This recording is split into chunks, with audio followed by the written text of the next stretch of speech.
juga Putri dan Aina dari mahasiswi Universitas Islam Negeri Raden Intan Lampung. Jadi Sobat Bisnis, hari ini kita mau ngobrol dan ngulik-ngulik tentang bunuh diri itu bukan penyelesaian. Oh, iya. Itu ya Sobat Bisnis. Hal ini menarik menurut Novita karena hal ini tuh lagi booming banget dan banyak banget orang yang menganggap hal ini tuh hal yang sepele, padahal bunuh diri itu bukanlah sebuah solusi terbaik dari masalah kamu. Justru ketika kamu gak ada di dunia ini, itu akan memberatkan orang-orang yang ada di dunia ini karena keluargamu juga pasti sedih gitu ya, teman-teman kamu juga pasti bakal kehilangan dan banyak urusan di dunia kamu pasti bakal semeraut nantinya malah ya gitu. Oke, lanjut ya. Tadi aku tanyain terkait di usia berapa sih kira-kira orang-orang itu akan berpikir atau melakukan bunuh diri. Karena kan kalau misalnya kita melihat bahwa bunuh diri ini nggak kenal usia gitu ya kan. Benar. Gimana Putri? Jadi menurut WHO Kak, secara global itu rentan untuk bunuh diri itu ada di usia 15 sampai 29 tahun. Kenapa? Karena pada tahap ini itu depresi yang ada itu sampai angka 6,2%. Itu tinggi banget. Wow. Usia berapa? 15 sampai 29 tahun. Waduh, khawatir nih. Iya. Aku 23 soalnya. Aku juga udah mulai masuk nih. Tapi kamu aman kan? Aman. Kalau Aina aman? Aman. Bisa speak up ini. Bisa speak up, aman. Karena kita sudah tahu ya resiko-resikonya. Karena resah juga sih sama yang mendukung tadi kan. Atau mungkin aku boleh tanya nggak sih, kalian pernah punya pengalaman yang memang deket dengan kalian terkait hal ini mungkin, atau mungkin pengalaman dari orang sekitar kalian, atau justru kalian cuma melihatnya di sosial media? Sejauh ini sih cuma di sosial media ya Kak. Alhamdulillah untuk orang-orang terdekat tuh nggak ada yang mengalami hal yang begitu. Oh ya, alhamdulillah berarti ya. Alhamdulillahnya. Lingkungan kita berarti ya aman lah ya. Aman. Oke, kalau misalnya bunuh diri dengan usia yang mungkin masih rentang 15 sampai 29 tahun itu kan artinya mereka masih labil ya, juga mental health-nya mungkin terganggu atau gimana gitu ya. Kalau menurut teman-teman mental health itu penting nggak, dan kenapa sih mental health itu harus dijaga gitu? Menurut aku tuh mental health penting banget sih Kak, dan harus banget dijaga. Karena kita nggak tahu sekuat apa seseorang, kita juga tidak bisa memukul rata masalah seseorang itu harus sama. Yang penting itu adalah ketika ada orang-orang yang ingin bercerita kepada kita, teman dekat atau mungkin keluarga yang stres, yang mungkin menunjukkan gejala-gejala awal depresi, itu tolong diterima gitu. jangan membuli dan jangan pernah ada kalimat seperti ini, masih mending.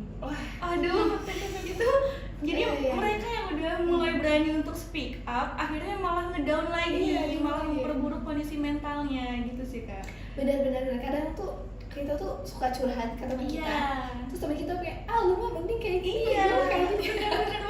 Kalau jadi adu nasib. Bener. Apalagi kalau misalnya kita ada curhat sama teman yang mungkin teman dia tuh agak kurang empati gitu ya, kadang mereka kayak udahlah masalah biasa aja gitu ya kan. Aduh. Jadi buat teman-teman semua, Sobat Bisnis dan siapapun pendengar hari ini, Novita, Putri, dan Aina, kalau misalnya teman yang mau curhat, tolong didengar. Oke, lanjut ya.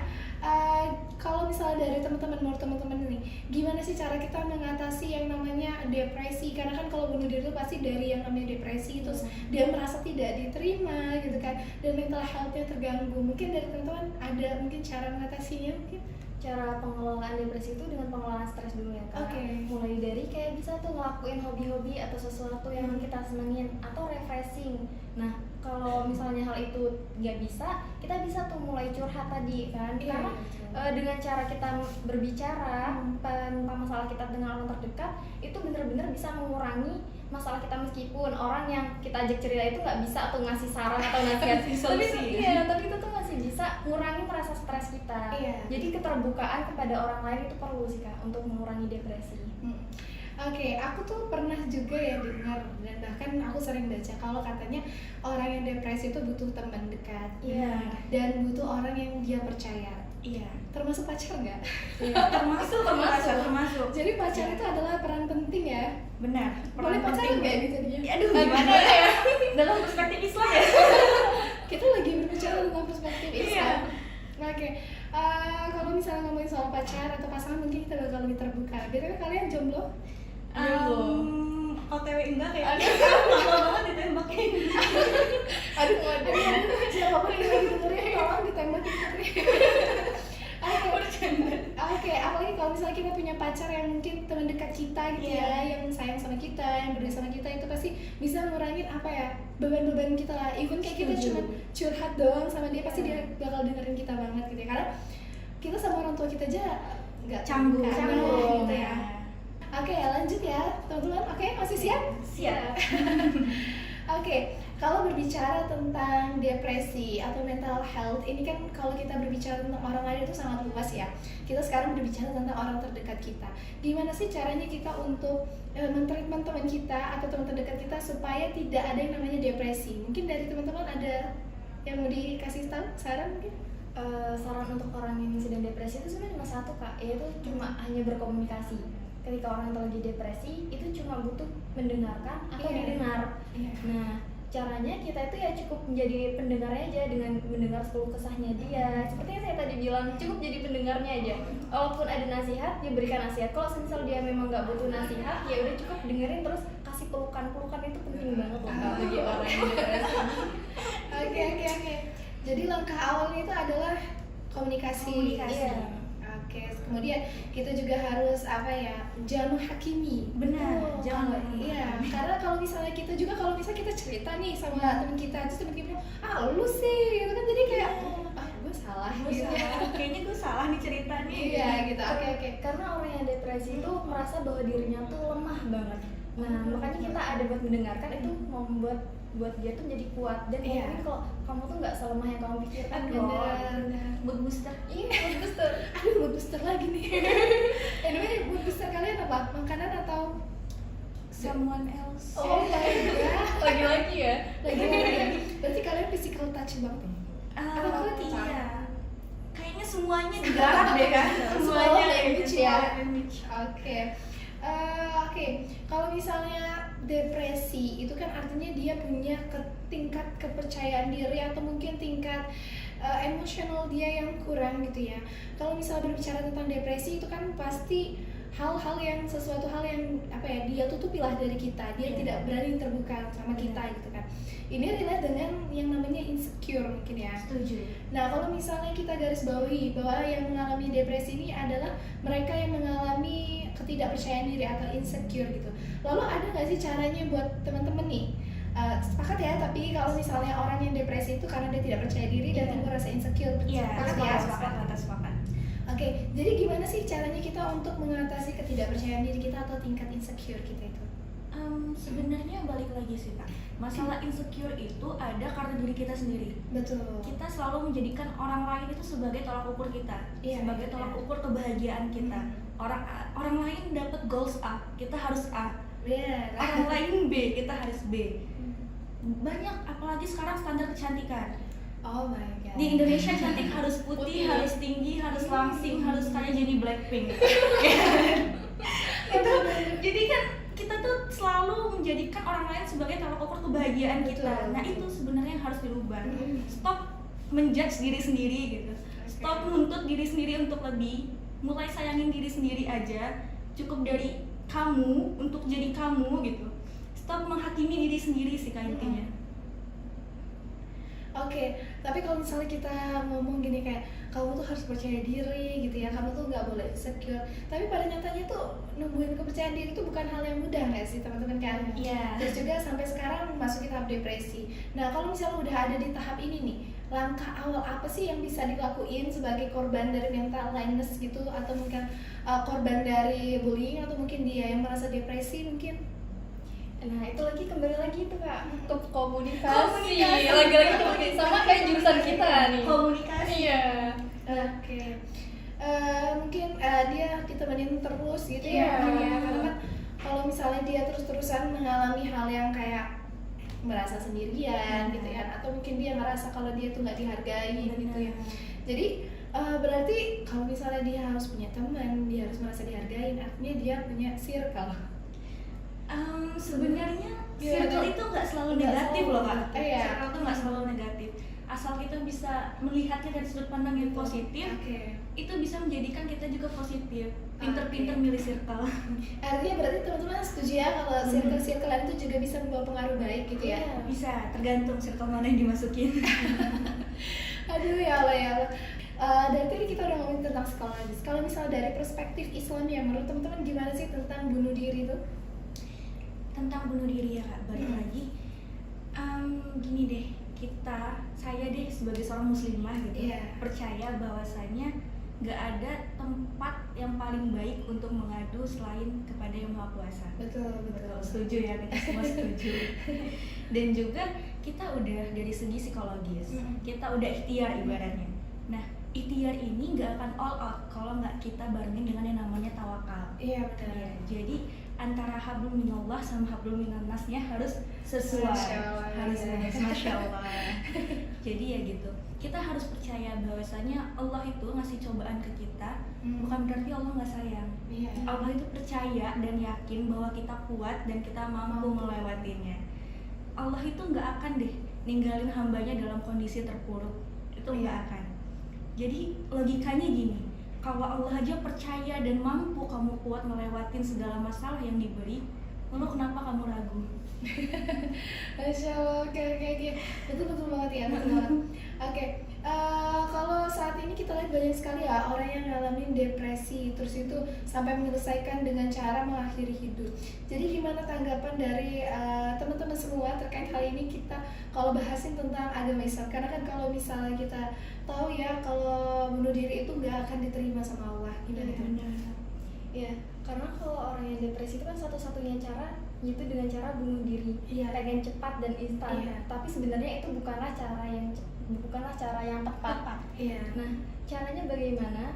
Yaitu ya kita bisa tuh tadi berdoa kepada Allah, karena Allah itu maha mendengar. Allah tuh nggak pernah tidur loh. Allah tuh ada sama kita 24 jam per 7. Bahkan Allah itu selalu ada sama kita melebihi pacar kita. Jadi pacar penting atau enggak? Kalau dari perspektif ini sih haram ya. jadi kalian tuh gantung perspektif nih. Iya, balik lagi gantung kebutuhan. Oke, kalau misalnya bunuh diri itu pasti sudah menjadi opsi paling terakhir bagi mereka yang sudah depresi gitu ya.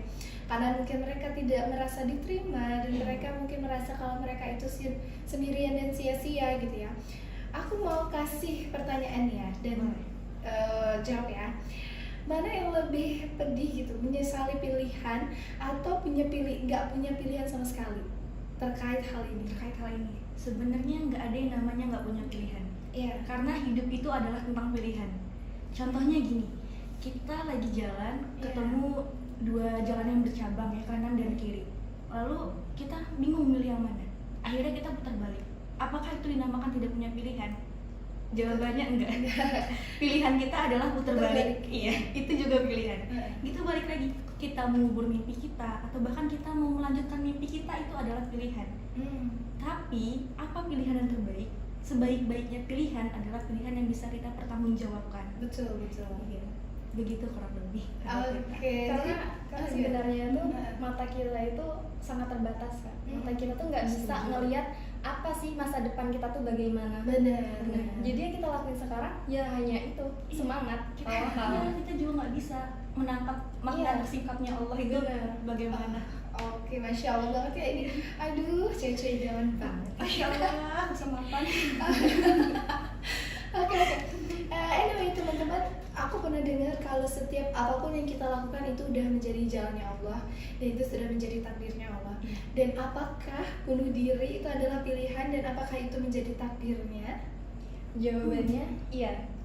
Jadi Allah itu udah tahu kapan kita meninggal, bagaimana kita meninggal, dan sebenarnya meninggal dengan bunuh diri itu bukanlah takdir yang diinginkan Allah, tapi itu takdir yang diinginkan dirinya sendiri. Karena kan semua takdir itu bisa kita ubah sesuai dengan apa yang kita inginkan. Betul. Sama aja dengan halnya tuh kayak gini Kak. Rezeki itu sebenarnya udah pasti dikasih sama Allah. Tapi bagaimana cara kita nyebutnya? Apakah itu dengan cara yang haram atau halal? Nah, sama aja dengan kematian. Kematian tuh kita mau yang bagaimana mati kita, ataukah kita meninggal dengan cara yang baik atau dengan cara yang buruk, begitulah bunuh diri. Oke, berarti artinya Allah itu sudah menuliskan takdir manusia dari sebelum ia lahir, bahkan dari dalam rahim, dan kita punya pilihan terhadap hal itu, kita mau meninggal dalam keadaan baik atau dalam keadaan buruk. Oke. Dan pilihan untuk bunuh diri itu adalah pilihan yang paling buruk dan Allah sangat membenci hal itu, betul ya? Oke. Kalau misalnya dari perspektif Islam nih ya, kalau teman-teman berpendapat gitu ya terkait hal bunuh diri ini, ada nggak pendapat lain? Ada salah satu contoh sih Kak, pada zaman Rasulullah dulu, dimana ada salah satu perang, ada salah satu sahabat Rasulullah yang tertusuk perutnya, tertusuk, namun dia tak kuasa untuk menahan rasa sakitnya. Akhirnya pedang itu ditusukkan lebih dalam lagi dengan niat ia akan segera mengakhiri rasa sakit itu dan meninggal dan mati. Lalu apa kata Rasulullah? Kata Rasulullah, neraka baginya. Kenapa begitu? Dia yang seharusnya syahid, tapi memilih untuk jalan bunuh diri, akhirnya syahid enggak, malah masuk neraka. Jadi sebenci itu Allah sama tindakan bunuh diri. Itu artinya dia nggak percaya sama kuasa Allah. Dia nggak percaya kalau Allah tuh bisa memberi dia kekuatan lebih untuk survive di hidupnya saat itu. Masya Allah. Aduh merinding. Aku juga kayak, ternyata gitu, ya ampun. Padahal dia ingin mengakhiri hidupnya karena dia tidak kuat dengan rasa sakit ya. Dia lagi perang, dia OTW syahid lah gitu ya. OTW syahid sebenarnya. Tapi karena dikit lagi nih rasa sakit yang nggak kuat, akhirnya syahidnya hilang. Malah Rasulullah bilang neraka baginya. Itu Karena bunuh diri itu sama aja kayak dia tuh nggak percaya sama Allah. Nggak percaya sama Allah itu sama aja dia mau nggak kelihatan kalau dia tuh murtad. Iya. Karena dia udah meragukan kekuasaan Allah. Innalillahi, aku ya Allah. Aku langsung speechless dengarnya. Oh my god. Oke, teman-teman, ada closing statement nggak atau mungkin pesan-pesan untuk sahabat bisnis terkait tentang bunuh diri itu haram atau mungkin bunuh diri itu nggak baik, atau mungkin teman-teman mau kasih saran-saran nih sama sahabat bisnis yang dengerin? Aku mau ngasih saran sih sebenarnya, seberat apapun masalah kalian, tolong kesampingin pilihan untuk bunuh diri itu, tolong pikir-pikir banget lagi gitu. Pikirkan dulu ya. Sekarang banyak kok tempat konsultasi gratis ya. Banyak baik online maupun sekarang tuh banyak beberapa puskesmas yang udah nyediain layanan konsultasi psikologis. Dan itu gratis, kalaupun berbayar harganya terjangkau. Jadi buat teman-teman yang nggak ngerasa punya someone to talk, masih ada lembaga-lembaga ahli yang bisa ngedengar kalian. Jadi tolong jangan pernah kepikiran ke arah sana gitu. Kalau dari Aina mungkin ada closing statementnya? Ya, kalau buat aku juga sama. Buat kalian yang ngerasa depresi, yang merasa sendiri dan gak ada orang-orang sosial kalian mendukung kalian, ingat masih ada Allah buat kalian. Allah tuh maha mendengar banget, dan yakin aja apapun ujian kalian, masalah kalian itu bukan berarti Allah tuh mau nggak sayang atau memandang kalian tuh lemah, tapi Allah tuh tahu kalian tuh kuat, makanya Allah memberi kalian ujian itu. Masya Allah. Ada lagi yang mau ditambahin? Satu sih Kak, aku aja yakin, kenapa kamu ragu? Benar. Kalau dari Aina ada yang ditambahin lagi? Cukup ya. Oke, sobat bisnis, ini menarik banget ya kalau misalnya berbicara tentang depresi, terus tingkat bunuh diri yang sekarang tuh lagi viral banget, dan ini tuh dianggap sebuah hal yang keren gitu. Itu padahal nggak keren. Sangat-sangat disayangkan gitu ya. Jadi buat sobat bisnis semua, kalau misalnya punya temen yang lagi ngerasa sendirian atau kesepian, ditemenin. Dan kalau misalnya dia butuh temen curhat, ayolah dengerin 5 menit dia curhat, itu bisa menyelamatkan hidup dia. We never know apa yang dia alami, dan kita nggak tahu apa yang udah terjadi sama dia selama ini. Dan tugas kita itu hanya untuk mendengarkan, Oke, sobat bisnis. Aduh, aku jadi kayak gimana ya? Ya Allah, lagi yang tadi yang cerita terakhir. Oke. Terima kasih banyak untuk Putri dan Aina. Kembali kasih karena kita. Mungkin nanti di lain waktu kita bisa ngobrol dengan tema yang lebih seru dan lebih asik gitu ya.